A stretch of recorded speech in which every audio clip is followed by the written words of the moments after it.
Olá, pessoal, boa noite. Vamos aqui iniciar. Olá, olá, tudo bem? Sejam bem-vindas.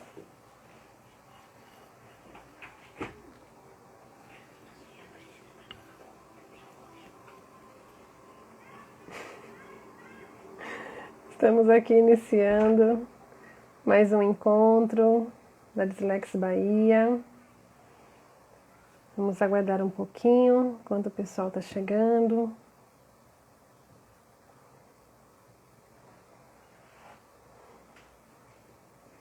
Olá, tudo bem? Érica também, né? Seja bem-vinda.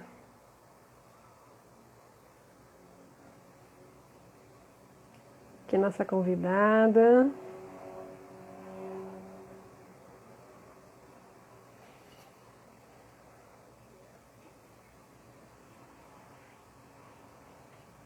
Deixa eu só chamar aqui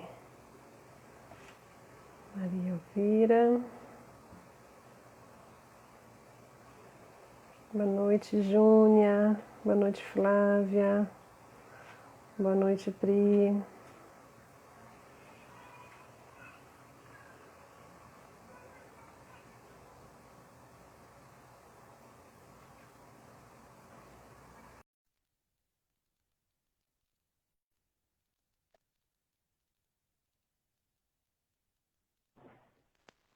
Ai, que massa! Oi, Olá, oi! Tudo bom, minha querida? tudo bem, e você? Tudo Bom jóia te ver de também. novo. É. Tão rapidinho, mas assim, muito bom mesmo tê-la aqui conosco mais uma vez. Já vi Obrigada, aqui eu que bastante agradeço. gente também já entrando para acompanhar o nosso bate-papo. Sim. Tem o pessoal de Mato Grosso, Olha da que Dislexia legal. lá de Mato Grosso, é um público bem legal, muita gente bacana. E hoje a gente vai bater um papo mesmo, né, Elvira? Sim, sim. Um papo que a gente vai sair um pouco da informalidade das ligações e trazer um pouquinho também para o nosso público, né? Que nos acompanha na Dislex Bahia, que lhe acompanha, que também me acompanha lá na Equilíbrio. Então, um bate-papo gostoso aqui com Maria Elvira, que é gestora educacional de uma escola municipal em Camaçari, minha parceira aí, né, na especialização em neuropsicologia, pedagoga, como eu também.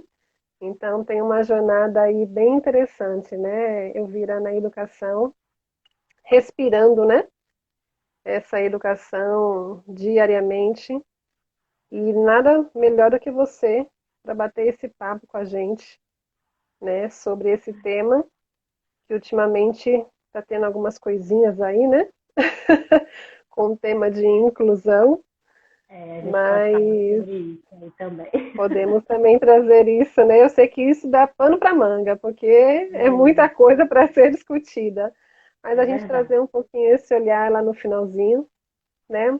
Mas hoje a gente vai falar um pouquinho sobre o seu trabalho, né? Sobre o seu É, olhar, sobre a sua visão, sobre qual é como que é conduzido, né, todo esse processo de inclusão na instituição, como que o gestor, né, enxerga esse programa de inclusão. Só que eu acho que antes eu vir, e daí não sei se o que você acha, a gente pode fazer como você achar melhor, tá? Mas eu acho que seria muito interessante a gente trazer essa definição, né? O que é educação inclusiva e o que é educação especial. Eu acho que ainda é um dos temas que traz muita dúvida ainda para algumas pessoas, né? Um está inserido no outro, um é uma ponte do outro. Como que é essa relação, né? Eu acho que as pessoas ainda, as próprias pessoas que trabalham com a educação ainda têm algumas dúvidas, né, sobre isso. E daí eu vou te deixar à vontade para a gente realmente fazer um bate-papo sobre esse tema e você que vai conduzindo como você achar melhor. ai, que responsabilidade. Mas vamos lá. Não é Antes de não, mais porque eu sei que esse tema Você tira de letra, super domina. Oh, gratidão pela consideração. Obrigada. Mas a gente está aprendendo, né? Todos os dias, Com ainda mais diante certeza. de tantos desafios que a gente tem enfrentado, principalmente nesses últimos tempos. É E assim, verdade. eu quero agradecer, antes de mais nada, o convite, a oportunidade de conversar com vocês. Para mim, sempre uma alegria muito grande encontrar com a Érica, uma pessoa muito querida ao meu coração, sempre muito tranquila, sempre muito serena, muito sábia. Nos encontrando na especialidade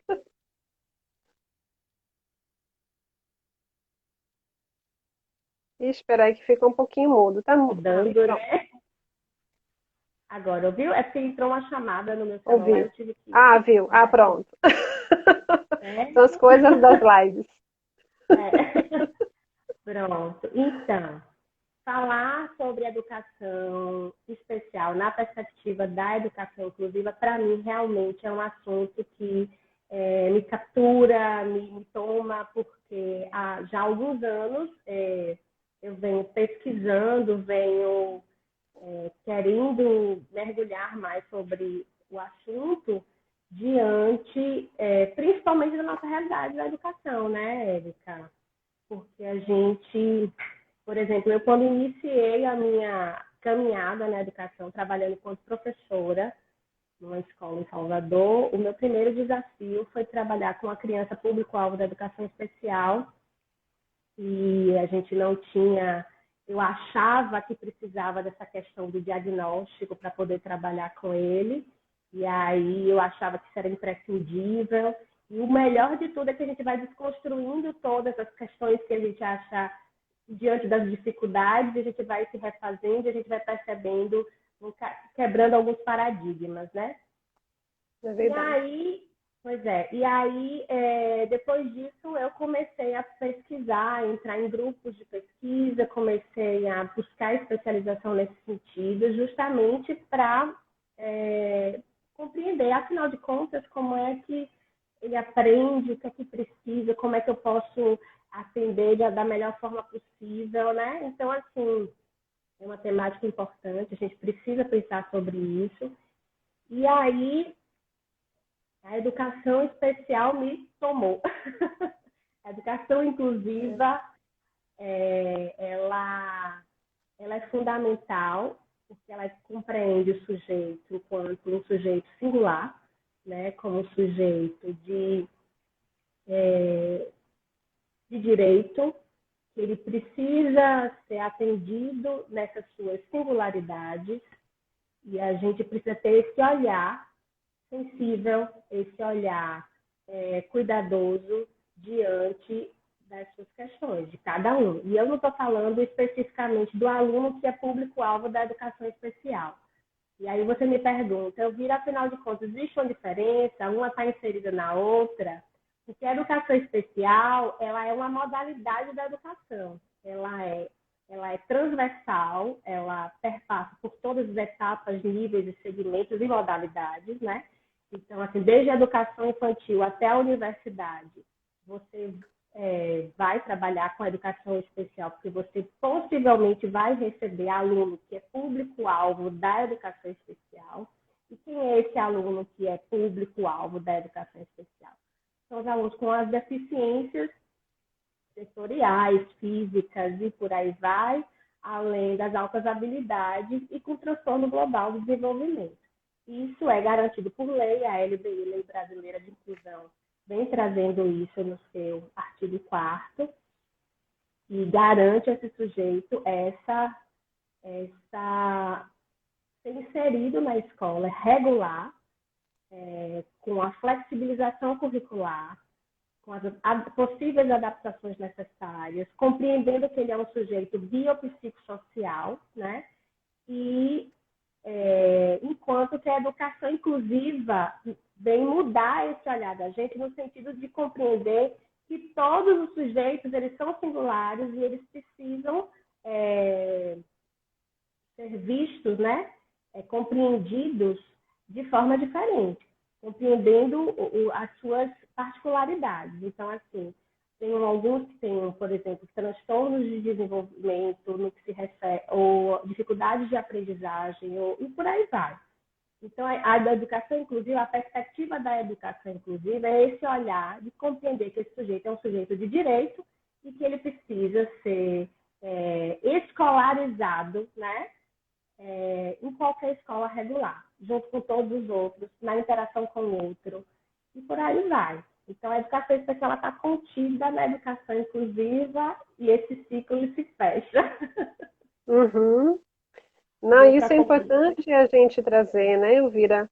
Porque eu acho que muitos profissionais mesmo da área, né, que trabalha com isso, muitas vezes caem nessa dificuldade desse próprio entendimento, né? Pô, será que educação especial é a mesma coisa da educação inclusiva? Qual é, né, o trabalho que vai ser realizado em uma, em outra? Eu acho que cada vez mais a gente tem que falar sobre essa temática, porque faz toda a diferença quando a gente entende o papel da educação inclusiva, esse olhar singular que nós temos que ter em relação a esse sujeito que está dentro da escola, não deixar todo mundo dentro de um quadradinho, mas sim ver as suas particularidades, ver as suas necessidades, não necessariamente as suas necessidades especiais em relação a uma deficiência, mas as suas necessidades de sujeito, né? Eu acho que é isso que a educação inclusiva ela traz realmente como essa base para nós, que todo mundo tem as suas particularidades. Não somos iguais, graças a Deus.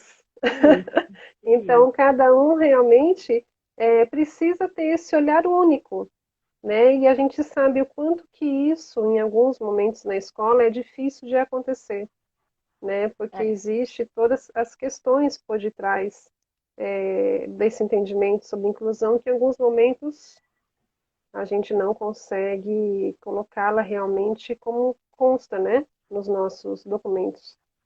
E daí como que funciona, Elvira, na sua realidade, né? Como que é essa questão da educação inclusiva aonde você atua? Érica, eu não ouvi o início da sua fala, deu um cortezinho para mim, você ficou um pouco paradinha. Oi? Você pode repetir só o início da Sim? sua. Não, eu queria saber como que funciona, né, dentro do ambiente onde você atua enquanto gestora, como que é visto essa questão da educação inclusiva, Bom, Érica, da inclusão escolar, né?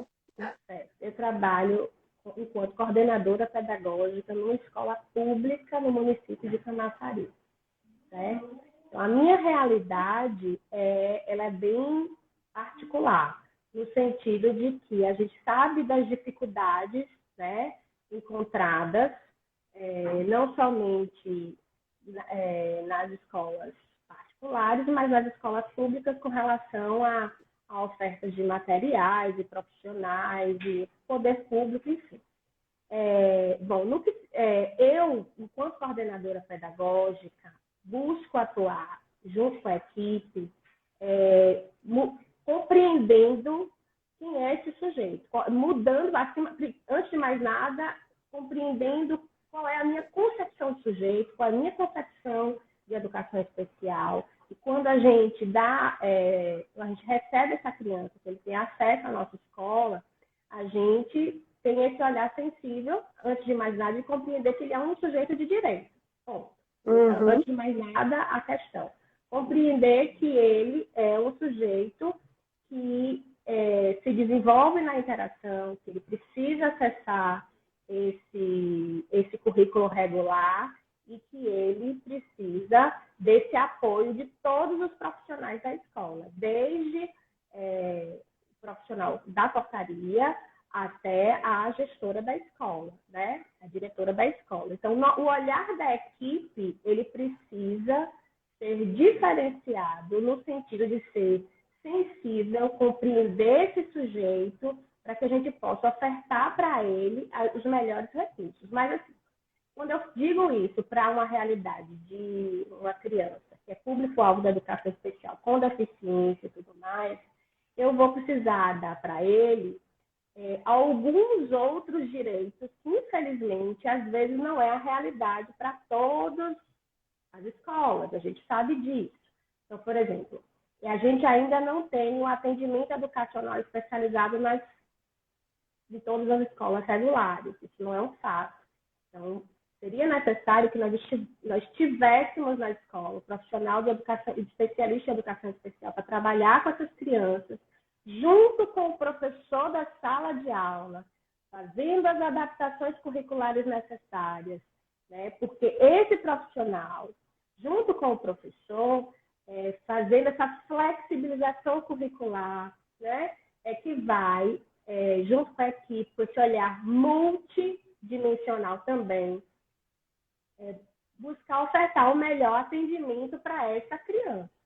A gente, infelizmente, não tem. Então, a gente faz dentro daquilo que a gente pode, na nossa realidade, no meu olhar enquanto coordenadora pedagógica, da professora, enquanto professora da sala regular, a gente busca ofertar para a criança esse atendimento, na flexibilização curricular, por exemplo, das atividades diferenciadas, buscar garantir esse direito dele. Mas, infelizmente, ainda não temos os outros profissionais necessários e o atendimento educacional especializado necessário para atender na nossa escola. Ainda existem em alguns municípios os centros de atendimento, só que existe um problema muito sério, por exemplo, de deslocamento, de família de uma região para outra. Então, são realidades muito particulares, percebe, Érica? Então, assim, na realidade que eu trabalho, no contexto, a família teria que se deslocar para a sede do município para poder ter um atendimento no centro de referência. E lá, esse centro de referência, ele não consegue abarcar todos os educandos que são público-alvo. Ou então, por exemplo, não tem os profissionais necessários, em quantidade, estou falando, né? Para poder atender essa demanda. Enfim, são várias questões, porque isso vai diferenciar de município para município, isso eu estou falando na realidade de escola pública, né? Que vão impactar nesse atendimento com essa criança, com essa público-alvo da educação especial.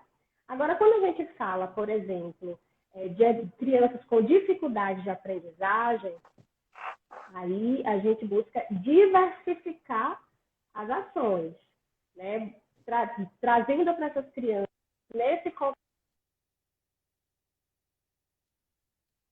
Está me ouvindo? É porque, de novo,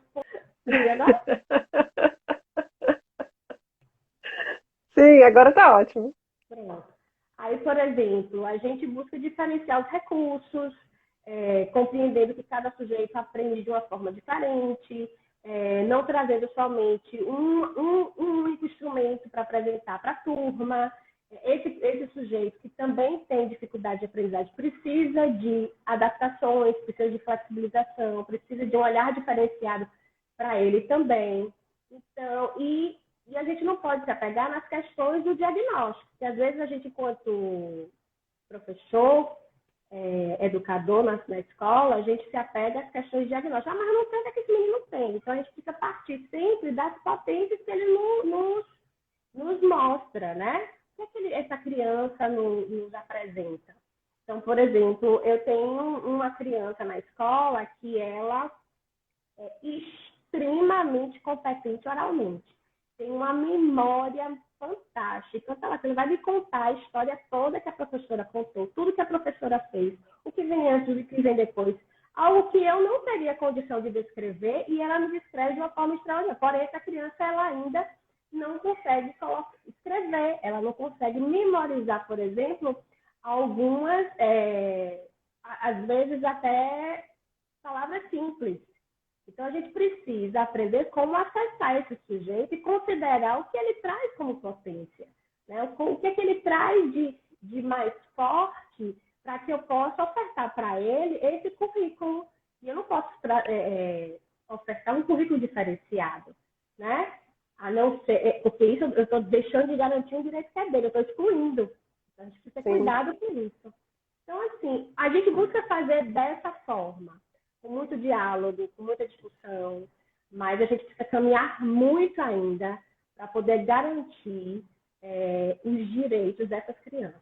Entendeu, Érica? Ainda mais a realidade da escola pública. Eu sei que também na escola particular tem muitas questões que a gente precisa também discutir no que se refere, por exemplo, eu sei que algumas instituições solicitam que o pai contrate um cuidador e a lei Não não permite, né? autoriza esse tipo de, pois é, de ação. Então, muitas coisas ainda precisam, muitos paradigmas precisam ser quebrados para poder atender as pessoas público-alvo da educação especial e especificamente e também as crianças com dificuldade de aprendizagem diversas, né?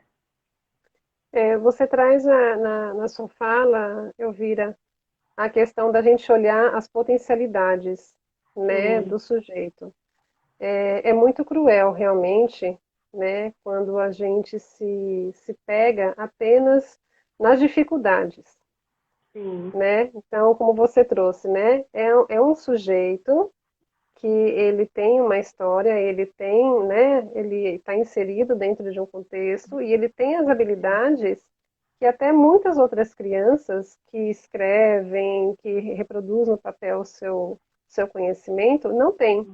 Então, como que a uhum, gente, será que eu devo negar esse acesso a essa criança, né, desse conhecimento?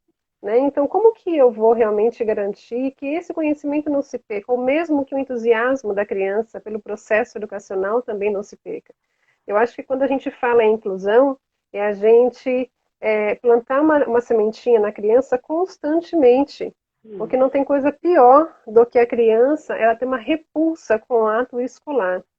Não tem coisa pior do que a criança não querer frequentar o ambiente escolar, porque ela sabe que ali todas as suas dificuldades serão expostas e ela não vai sim, ser vista apenas como um sujeito, ela vai ser vista como uma pessoa que tem que estar dentro de um padrão.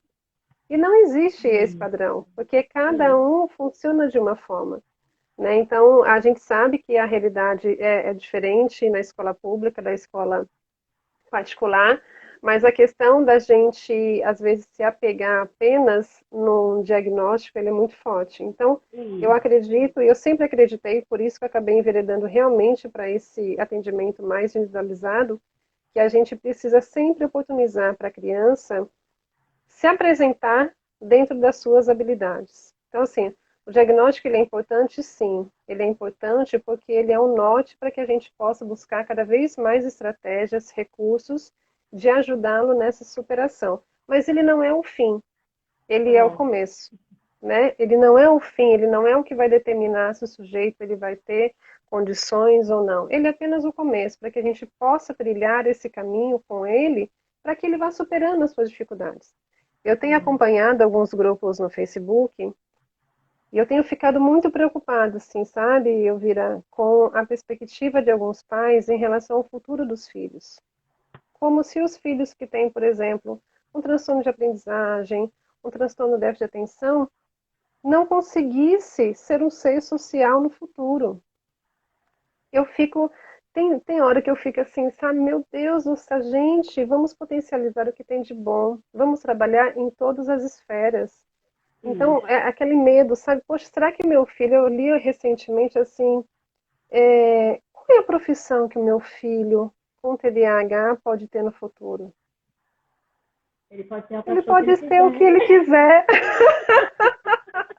Exatamente. E o meu filho com dislexia vai ser no futuro? Ele pode ser o que ele Ele quiser. quiser, exatamente. Basta a gente ter esse olhar em cima do sujeito. Basta a gente criar essas condições também de Sim, superação, de estratégias. Todos nós utilizamos estratégias. Todos nós temos questões a serem trabalhadas.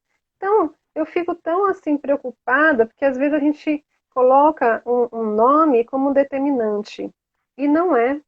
Você sim, pode ser aquilo que você quiser. Quantas pessoas que hoje em dia que a gente se fala muito disso, mas que sofreram lá no passado e, e galgaram uma vida, né, profissional, galgaram uma vida pessoal com muita tranquilidade, né? Então acho que a gente também tem que olhar com muita tranquilidade, obviamente com responsabilidade, mas também com tranquilidade esse desenvolvimento do sujeito, né? Não sim. taxá-lo, mas sim ajudá-lo. né? Priscila falou, dislexia não define, não Não mesmo. define. A É apenas deficiência uma não condição, define. não define. Exatamente. Nada É uma disso define o condição. sujeito.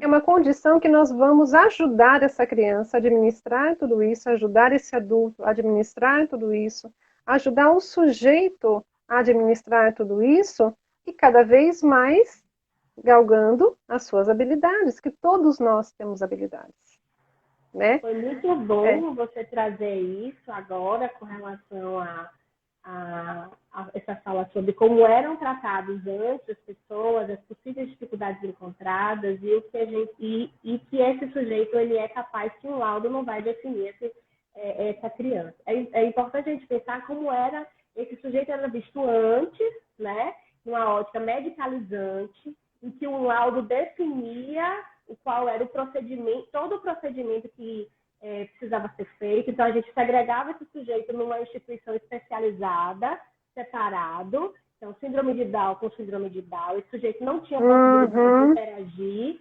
entendeu, com Você os outros. profetizava, né? Isso. Profetizava aquilo que o médico te disse.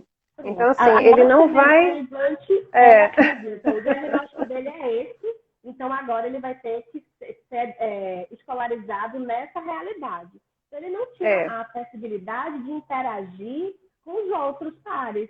Né? Então, ele não era visto como sujeito de direito. Ele não era considerado como um sujeito diverso, entendeu? Como qualquer um.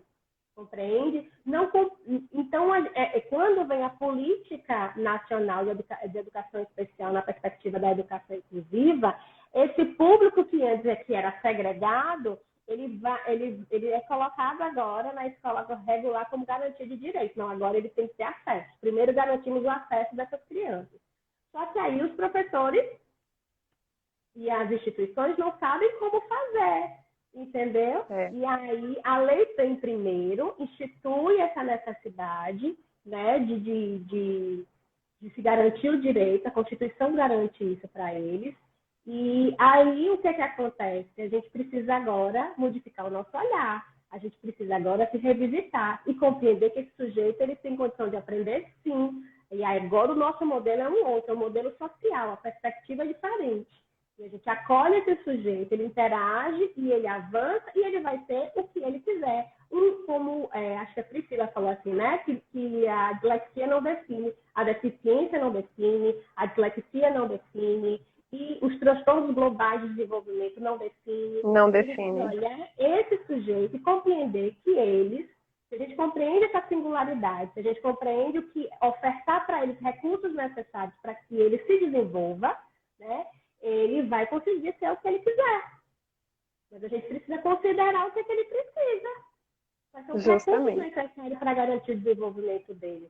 Outra coisa que você trouxe interessante foi a questão do laudo na escola. Existe uma nota técnica do MEC que nos garante que essa criança, o nome, nota 4, nota técnica 4 do MEC, acho que 2014, se não me engano agora.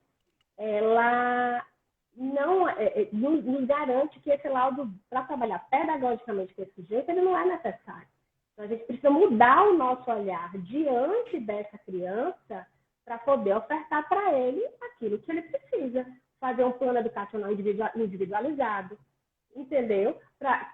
Junto com os pares da instituição, para poder a gente ofertar para ele a flexibilização curricular necessária, os recursos necessários, didáticos necessários, a metodologia necessária, porque a gente encontra aí inúmeras barreiras. Barreiras atitudinais, porque a gente, enquanto educador, tem medo de lidar com o que é diferente, o que é diverso, porque a gente tem ainda a perspectiva homogeneizante, né? De colocar todo mundo nas caixinhas que você trouxe, colocar todo mundo nos seus caixotes. É mais fácil, não sei, né? Em que perspectiva seria mais fácil? Não sei. Pois é. Pois é. E aí, quando aí a gente coloca a não necessidade disso, também desconstrói aquele discurso assim, mas qual é o laudo? Eu preciso do laudo para saber o que fazer. Não, o laudo é importante para garantir os direitos dele no que se refere a, por exemplo, atendimento educacional especializado, a um possível recurso financeiro, e por aí vai. mas para trabalhar o pedagógico, ele não é fundamental. O que é fundamental é nós, enquanto educadores, mudarmos o nosso olhar diante desse sujeito. Sair da ótica medicalizante que eu trouxe aqui há pouco e vir para a ótica biopsicossocial. Ele é um sujeito que tem um psiquismo que se realiza no corpo, que esse corpo interage com outros sujeitos, que se desenvolve nessa troca. Né? Nessa troca. Então, quanto mais diversa a sala de aula, quanto mais múltipla, multidimensional nós tivermos, melhor, mais potências teremos, mais capacidades e desenvolvimento nós teremos desse sujeito. Então, a gente precisa mudar a nossa concepção do sujeito, né? Para poder atender essas crianças. E a nossa concepção também de educação. Sim. O ato da educação não é aquele apenas transmitido pelo professor, é aquele que vai ser mediado pelo professor. Então, por que não a gente trabalhar com essas habilidades individuais? Tem crianças que são excelentes contadores de história. Não é uma habilidade, não é um conhecimento, não é uma aprendizagem. Tem crianças que são perfeitas com tecnologia. Isso também não é uma habilidade. Tem crianças que são perfeitas na área de artes, na parte artística, na parte sensorial. Elas são perfeitas, e daí a gente vê nas modalidades de aprendizagem. Cada um tem a sua forma de aprender, cada um tem a sua forma de entrada do conhecimento. E isso a gente precisa realmente levar para a sala de aula, Elvira. Eu vejo muito isso, sabe? Você sabe também que eu trabalhei durante muito tempo, né, dentro desse universo de escola. E daí aquelas coisas, as coisas vão acontecendo para que você realmente vai trilhando a sua carreira profissional. E a gente sempre via, né? Passa aqui, passa acolá, a gente reproduzindo em alguns momentos algo que nós tivemos, né? De acesso ao conhecimento. E hoje em dia o jovem, ele acessa o conhecimento daqui para ali. O que a gente tem que desenvolver nele? Justamente essas habilidades. E por que não trazer essas habilidades para dentro da sala de aula, onde todos ali são iguais, onde todos vão apresentar aquilo que é o melhor dele?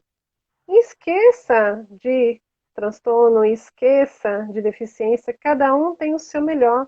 E juntos eles vão crescer cada vez mais. A gente precisa repensar também essa atuação dentro desse contexto educacional. Né? E daí que é um outro ponto que eu queria trazer para a gente conversar, né? Sobre esse plano de ensino. Né? O pessoal está falando aqui, a gente está tão empolgada que eu não estou nem lendo. Você está lendo aí? Umas coisas bem interessantes aqui. Tiago trouxe aqui, a mudança de olhar do professor é o mais importante. Eu concordo, Tiago, que a mudança de olhar do professor é muito importante.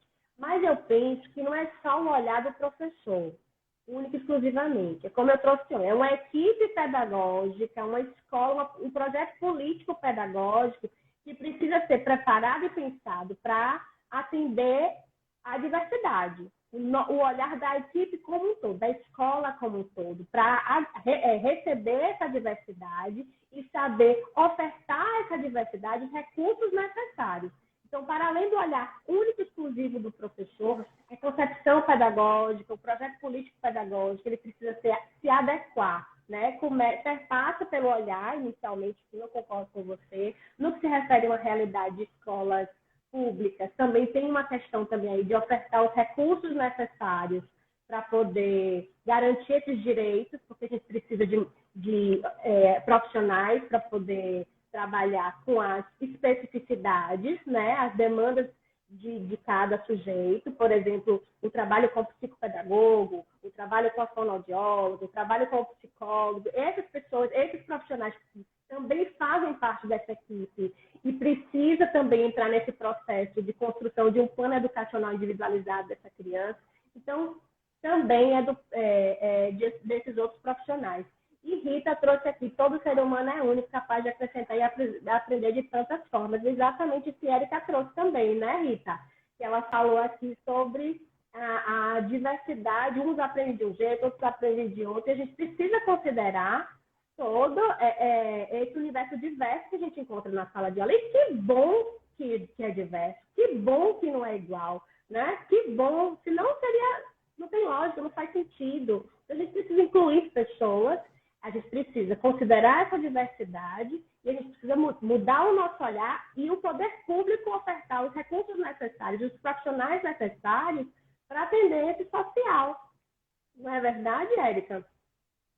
Com certeza, Vira. A gente tem que. Engraçado, né? Que a gente fala tanto sobre inclusão, né? Há tanto tempo que a gente fala sobre inclusão, mas ainda a gente tem tanto a aprender. É. Porque o que me deixa, às vezes, muito angustiada, assim, não, aquela escola é uma escola inclusiva. Todas as escolas devem ser inclusivas. Sim. Não existe a escola X é inclusiva, a escola Y não é inclusiva. Todas as escolas, na sua perspectiva de educação, ela deve ser inclusiva. Porque nós não somos iguais, nós somos heterogêneos. Sim. Então, cada um que vai chegar nessa instituição vai trazer a sua história acoplada a você, vai trazer a sua cultura, a sua história, o seu ambiente, o seu ser único. Não tem como a gente dizer que a escola Y ela é inclusiva e a escola X não é. Todas deveriam ser.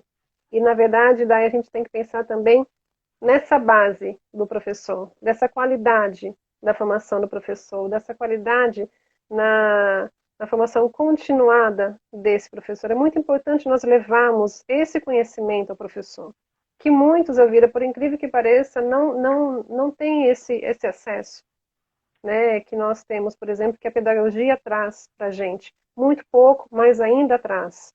Mas alguns especialistas, isso não chega na sua formação. Só que eles se deparam com essa realidade dentro das escolas e também dentro das faculdades, É. porque essas crianças estão na faculdade. E como que Sim. vai ser? Como que vamos lidar com isso na faculdade? Então a gente tem que realmente colocar em todos os ventos, falando sobre essas questões que faz parte da nossa sociedade atual e cada vez mais fará parte da nossa sociedade. Então, quando a gente pensa em inclusão, a gente tem que pensar num todo, Sim. e não apenas numa adaptação escolar, numa adaptação curricular, numa adaptação de material específico. Todos têm os seus direitos, e isso tem que ser respeitado, né? Priscila colocou aqui que a inclusão é importante para a formação de todos os alunos, independente daqueles com necessidades especiais, com certeza. E Que a partir todos do são momento todos, né? todos, Todos porque são você todos. aprende com todos. É. Você aprende nessa inter-relação. Sim. E esse entendimento é que precisa ser mudado, né, Priscila? De compreender que esse todo ele é diverso, que ele é sócio-histórico, né? Que cada sujeito vem de um núcleo familiar diferente, influenciado por diversas realidades, e a gente tem que considerar todos esses mundos dentro da sala de aula, independente se tem necessidades educativas especiais ou não. Né? E aí a gente vai ofertar para eles recursos diante dessas especificidades. Aí, Patrícia, acho que é Patrícia, né? Que a Paty diz assim, tem muitos profissionais despreparados, que aí traz um pouco que a Erika falou sobre a questão da formação continuada.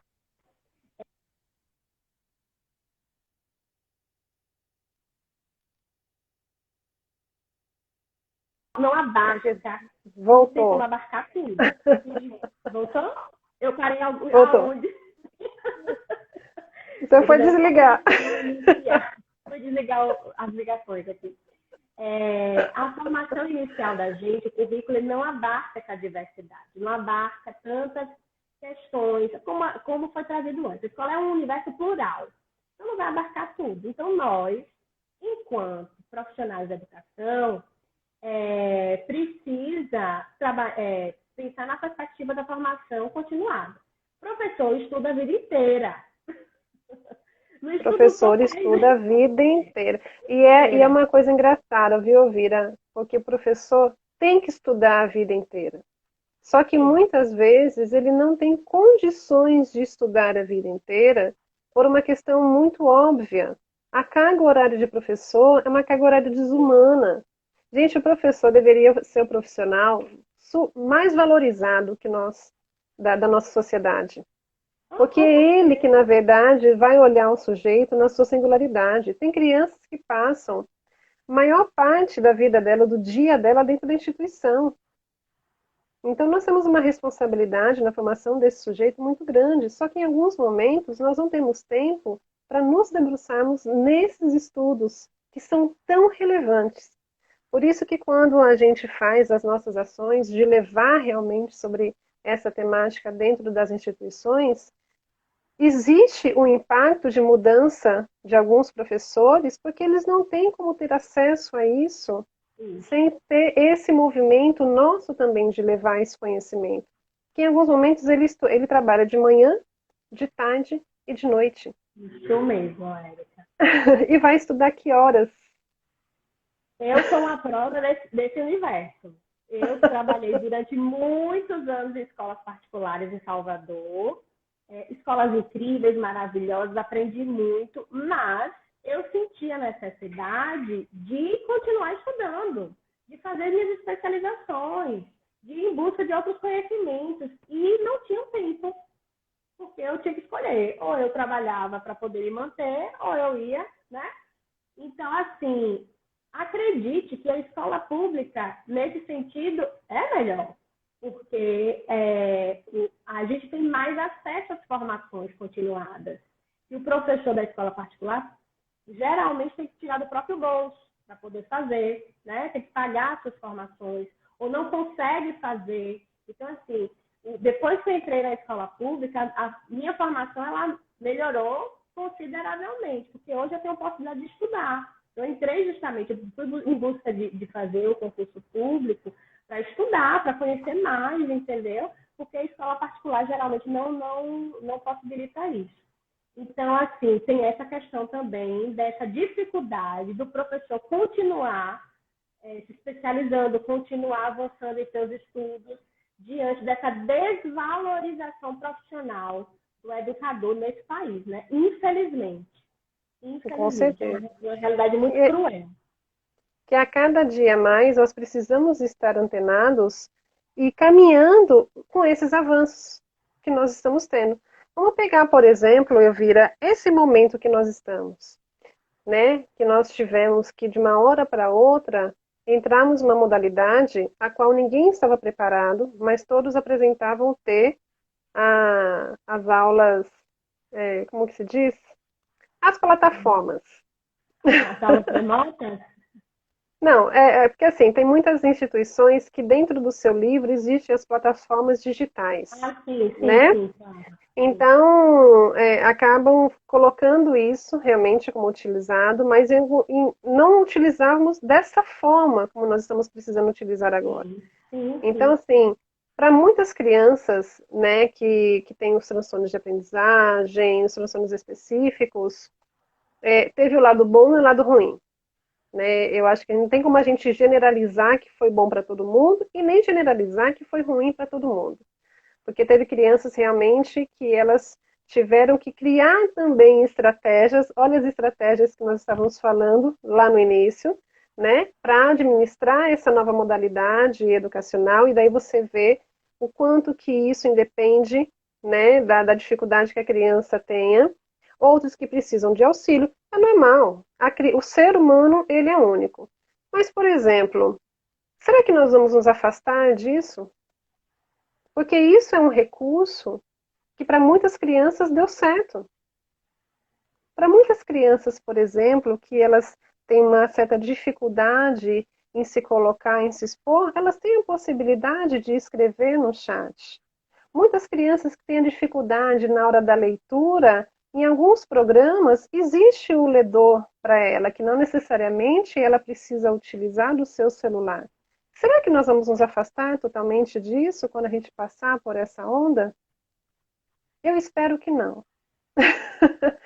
Porque eu acho que essa forma a gente precisa tirar o ensinamento dela. E para alguns realmente permitiu ter esse acesso, lógico que a gente precisa pensar numa dimensão total, porque para muitas crianças foi um distanciamento muito grande em função das questões sociais. A gente não pode trazer apenas essa realidade para o sistema particular, a gente também tem que pensar no conjunto. Então, em muitas comunidades de escola pública, isso acabou se distanciando cada vez mais, né, o lado social da educação, mas acho que a gente tem que avaliar esses dois públicos, essas modalidades que nós tivemos, porque são recursos que nós tínhamos disponíveis e pouco nós utilizávamos como recurso.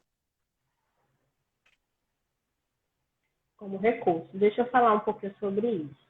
Eu penso que a gente mudou o olhar sobre a educação depois desse cenário pandêmico que nós estamos vivendo. A escola precisava de ser sacudida de alguma forma, desestruturada de alguma forma, ter o momento da crise, como fala Vygotsky, né, para poder ela se evoluir. Para ela evoluir. Então, assim, eu penso que essas tecnologias, esse modelo que nós temos agora, eu acho que não vai ter volta. A gente vai trabalhar com esse ensino híbrido, né? Trabalhar com as tecnologias, essa realidade remota, e também como recurso para muitos educandos, principalmente no que se refere a uma educação na perspectiva inclusiva, visto que para uns tem mais facilidade do que para outros, né? E eu acho que isso agrega, isso soma, né? Isso só melhora. É claro que existe realidade de escolas públicas que é infinitamente mais difícil, porque nem todo mundo tem acesso à internet, tem essa questão da internet que é muito difícil para as famílias nas comunidades, ou não tem um dispositivo tecnológico, um computador que seja capaz de suportar determinadas plataformas e tudo mais. Então, assim, são muitas questões. Então, a gente percebe aí a exclusão tecnológica existente no nosso país, os mundos diferentes que a gente vive, mas, ao mesmo tempo, eu penso que essa realidade vem trazer uma reflexão sobre essa estrutura escolar, que a gente ainda sustenta, né, esse formato de um atrás do outro, enfileirado, um olhando para a nuca do outro, sem considerar o sujeito, sem pensar nessa questão arquitetônica, nessa questão da sala, sem pensar em como esse sujeito aprende. A gente precisa mudar o nosso olhar, mudar, e a pandemia veio para nos fazer pensar mais fortemente nessas questões de acessibilidade, né? Acessibilidade não só no que se refere às questões tecnológicas, mas acessibilidade de como esse sujeito vai ter acesso ao conhecimento. Quais os recursos que eu posso fazer para que esse sujeito aprenda. Por exemplo, na minha realidade, na escola pública, nós não temos as plataformas. Nossas crianças, elas não têm, por exemplo, os computadores. Nós estamos fazendo orientações por WhatsApp, Érica. Entendeu? Então, o que nós pensamos? Bom, se essa é a nossa realidade, nós não temos as plataformas, os apps e tudo mais para que esses meninos tenham acesso, pelo menos eu, professor, vai ter que ser dessa forma em grupos do WhatsApp, então a gente vai pelo menos ofertar, diversificar. Bom, além de entregar o recurso físico, no caso, as atividades impressas, a gente vai fazer essas orientações via áudio, porque muitos pais não são alfabetizados, não vão conseguir ler as orientações. Então, a gente vai mandar por vídeo, a gente vai mandar vídeos que a gente baixa da internet e oferta também via WhatsApp. Para você ter ideia, Érica, tem famílias que têm apenas um aparelho. Então, eles saem de casa de manhã para trabalhar e à noite é que vão dar assistência para essa criança. Enquanto a gente vê outras realidades aí das crianças com horário certinho para ficar na frente do computador, tudo estruturado. Então, nós precisamos pensar nessa diversidade. Isso é educação inclusiva também. Totalmente. Total. Porque senão eu estou cerceando o direito desse sujeito. Eu estou negando a ele aquilo que é um direito. Então, nós precisamos ampliar os nossos olhares. Né? E a gente precisa falar mais fortemente sobre garantias de direitos, sobre mudar de concepção, identificar as possíveis barreiras e eliminar essas barreiras, seja elas quais forem. E aí precisa o poder público caminhar junto, né? E, infelizmente, a gente tem visto um desmonte da educação em termos de retirada de verbas fundamentais para a manutenção das universidades públicas, por exemplo. O nosso Fundeb, que é totalmente afetado e é diretamente afetado em termos de recursos para poder atender as demandas da escola básica. Outra coisa, essa situação desse decreto da nova política de educação inclusive implementada, esse decreto que saiu recentemente, ele também é uma forma de retirar os recursos da educação básica, porque o aluno, o educando, que é público-alvo da educação especial, ele tem uma verba dobrada, então, de certa forma, tem um recurso a mais para a educação básica. Então, observe quantos desmontes a gente vem sofrendo, quanto a educação ela é desvalorizada e ela é essencial para a transformação de vida do sujeito. Né? Então, a gente precisa refletir sobre esses aspectos, tem que inquietar as pessoas e pensar a inclusão de uma forma ainda mais abrangente. Né? Você trouxe essa questão do decreto, que ela é bem polêmica, né? Porque, de uma certa forma, a gente está dando um passo para trás. A gente vai voltar a segregar, na verdade. Se a gente vai voltar a segregar uma luta, uma batalha que nós conquistamos a duras penas, imagine com as crianças que têm, vamos pensar agora assim, de uma maneira muito fria, apenas um transtorno de aprendizagem. Como que vão ser vistas dentro dessa instituição? Exatamente. Porque, na verdade, a educação inclusiva, né, abraçada dentro da educação especial, de uma certa forma, ela toma uma força, ela toma corpo, ela realmente se apresenta como necessário, como um direito. Se a gente vem e dá 3 passos para trás e diz, não, agora vamos voltar com um modelo antigo de educação especial, com as salas especiais, onde todas as crianças que têm necessidades especiais vão ficar dentro de um mesmo ambiente. Como que ficam essas crianças, então, que apresentam as suas dificuldades de aprendizagem? Como que ficam as crianças que têm um déficit de ensinagem que não se encaixa dentro de um transtorno ou então dentro de um TDAH, mas ele tem um problema de ensinagem, que isso, ao longo do tempo, ele pode se caracterizar como transtornos específicos de aprendizagem, mas se a gente for analisar, às vezes não é. Então, como é que vai ficar essa criança? Ela vai ter que se virar só. Porque o que realmente era o corpo, o que era que impulsionava, na verdade, a gente correr atrás desses direitos, está sendo tirado de nós. Então, a gente tem que repensar e não permitir que, na verdade, isso aconteça. E daí é uma ação social que tem que ser muito forte, muito unida. Porque então a gente vai voltar ao que nós tínhamos, o quê? Há 30 anos atrás? Mais ou menos assim? Eu não sou muito boa de data, mas eu acredito que é mais ou menos nesse período. Então, como que vai ser essas crianças? Como é que serão essas crianças quando chegam? É um retrocesso total, Érica. Um retrocesso total. Que a gente vai voltar a segregar escolas especializadas a partir de diagnósticos específicos, considerando o olhar da família. Que família nós estamos falando? A família abastada, a família que tem acesso à educação, ou a família que é menos favorecida, que é analfabeta? Ela vai ter condição de fazer essa análise? Entende? Então, são muitas questões que precisam ser pensadas. Qual é a intencionalidade por trás de tudo isso? Então, a gente só vê cerceamento de direitos, né? Então, é um retrocesso total, evidentemente. E aí alguém falou aqui sobre políticas públicas para as escolas, é super necessário, é fundamental, Júlia, fundamental. Políticas públicas efetivamente discutidas com o social, né? Apresentadas e implementadas é fundamental para que a gente avance enquanto educação nesse país. Elvira, tem muitas coisas, né? Diga, acabei te atropelando, diga. São muitas questões, muitas inquietações, Érica. A gente vem falar sobre a educação inclusiva e a gente percebe o quanto que ela é abrangente, o quanto que ela é afetada por tantas questões, né? E é isso, a sociedade. A gente precisa compreender que essa sociedade, o contexto que nós estamos inseridos, e buscar efetivamente falar sobre a educação inclusiva também nessa perspectiva de políticas públicas, né, de leis, né, de implementação para garantir um direito, né, e eliminar essas barreiras existentes de todos os sentidos, né, inclusive legal, né?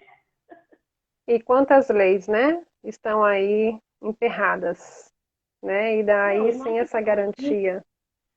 e o nosso país é um país, em termos de lei, para a pessoa com deficiência, é um país com muitas leis.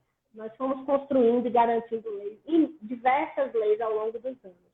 Mas o problema é chegar na ponta, Érica. É chegar na criança, lá na escola regular. Entendeu? É fazer isso acontecer. Por exemplo, no ano passado, foi garantido o direito nas escolas dos psicólogos. Entende? E aí?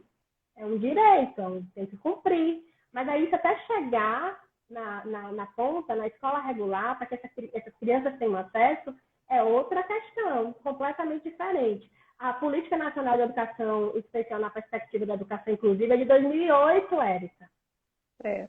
Quantos anos já se Entendeu? passaram e nós não E nós revisitamos, temos, né? pois é, e nós temos ainda, infelizmente, realidades que não existe o atendimento educacional especializado, como eu trouxe aqui antes, né? Então, assim, É verdade. observe que nós damos um passo e, ao mesmo tempo, agora a gente vai ter que dar dois para trás. Como é esse negócio aí, né? A gente começa a E acaba avançar, levando todo mundo. isso, E acaba levando, exatamente. na verdade, afetando todos, de um direito que nós ainda estamos caminhando para garantir, que é o direito à educação igualitária, o direito de educação para todos, o Para direito de todos. acesso ao conhecimento de todos, independente da sua dificuldade em relação ao processo educacional. Então, obviamente, ele vai uma âncora que vai puxar também todos esses direitos que a gente está demorando É um tanto para macrosistema, adquirir. né? É um macrosistema. Aí nós estamos falando, gente, de família, nós estamos falando de escola, nós estamos falando de políticas públicas. Então, assim, é um macrosistema dos profissionais especializados, de um macrosistema para atender esse sujeito de direito. E a gente precisa tocar em todos esses pontos sensíveis. Né? A gente É, precisa falar sobre esses pontos sensíveis todos para a gente garantir efetivamente uma educação inclusiva. justamente, justamente, Elvira. E deixa eu te dizer que nós temos só 4 minutos. 4 não, 3 minutos, você acredita? Meu Deus! Misericórdia. O tempo passa voando. Bom, como ele nos derruba, né, em 1 hora, eu já vou começar a fazer as minhas considerações, Elvira, mais uma vez, né, lhe agradecer de todo o meu coração mesmo. Você é uma pessoa que eu tenho um carinho muito grande por você, né, a gente se conheceu num momento, assim, de muita maturidade, acho que de ambas as partes, que a gente estava, depois de tanto tempo já formada, voltando para fazer uma especialização numa área que nos abriu também ainda mais essa visão do ser social, né, dentro da perspectiva da educação. Então, eu acho que nada acontece por acaso, e é maravilhoso poder trocar com você algo que eu também acredito muito, algo que realmente foi o que costurou a minha vida inteira e por isso que eu estou onde eu estou agora. Né? Eu não atuo mais nesse ambiente educacional e sim atuo com educação e não mais no ambiente educacional, justamente para poder auxiliar cada vez mais, ajudar essas crianças cada vez mais a superar as suas dificuldades e acreditarem que elas são únicas e que elas têm muitas potencialidades. Então, a minha meta de vida profissional e pessoal é muito nesse sentido, levar realmente essa segurança para o sujeito, que ele pode ser o que ele quiser, só vai depender dele. E a gente vai dar todos os suportes, mas ele pode ser aquilo que ele quiser. Então, agradecer muito mais uma vez, né? Muito obrigada por receber, né, esse nosso convite e trazer esse ensinamento, essa visão maravilhosa, né, em nome da associação. A gente agradece muito, a gente tem uma luta aí muito, muito forte, né, para levar essa questão da dislexia cada vez mais para dentro das escolas, para que a gente possa discutir tanto no âmbito particular quanto no âmbito público. Acho que a gente tem que quebrar esses muros realmente e falar sobre isso. Né? Nossas crianças não precisam mais sofrer dentro da escola. Elas têm que Exatamente. ser felizes dentro da escola e ter a escola como uma referência, não como uma repulsa, né? Que muitas vezes chega lá no consultório crianças que têm repulsa com a escola, né? Isso é muito comum e não é isso que a gente deseja. Então, em nome da associação, em nome de todos os associados, muito obrigada mais uma vez. Obrigada a todos que estiveram aqui conosco. Muita gente querida, muita gente realmente que é militante aí dessa questão da inclusão, né, da dislexia, dos transtornos, das dificuldades de aprendizagem, né? Muito obrigada. Não foi, né, Érica? Eu que agradeço imensamente, em nome da Dislexia Bahia, acho que é Priscila o nome dela, agradecer Isso. a você pela confiança de sempre. Para mim é uma honra muito grande falar sobre, é uma alegria, eu sempre estou disponível para falar sobre educação inclusiva, porque eu acredito, é possível, sim. Então, assim, estamos juntos para precisar, em outras oportunidades, viu? Com Obrigada a todos certeza. viu? Gratidão imensa mesmo, tá bom? Obrigada, meu amor. Eu vou encerrar porque fica deselegante ele derrubar a gente. Deixa eu só falar uma coisa. Hoje é o dia do servidor público. É O verdade. servidor, e eu quero parabenizar meus queridos servidores públicos, porque tem muita gente comprometida Tem. efetivamente, tem compromisso social. Né? E nós estamos aqui agora justamente fazendo isso, É cumprindo o nosso verdade. compromisso social. Não é É verdade? verdade. Então, assim, parabéns Parabéns a a todos e muito todos. obrigada. Obrigada, meu amor. Um beijo. Fica com Deus. Tchau, Tchau. tchau.